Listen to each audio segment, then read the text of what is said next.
এই যে হ্যারিয়ার গাড়িটা, এটার দাম 1 কোটি টাকা।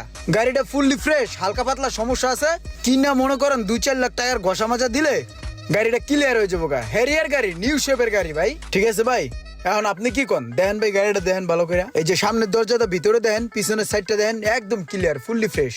ভাই আপনারা লইছি, এখন ভাইয়ের লোক একটু দাম দর করে দেন। টাকা হাতে থাকলে খরচ হয়ে যাবো। ভাইয়ের লোক একটু কথা কন, দাম দরটা কইরা টাকাটা দিয়ে দিই। আরে বেড়া, এই গাড়ির সামনের যে অবস্থা, সামনে তো অনেক টাকা লাগবে, আর পিছেও তো কোনো কিছু ঠিক নেই, পুইরা জলসায় গেছে গা। এই গাড়ি তুই 5 লাখ টাকায় কিনা পুরা ধরা খাবি, বুঝোস নাই? না ভাই, অল্প কিছু টাকা ঢাললেই ঠিক হয়ে যাবো, বুঝেন নাই?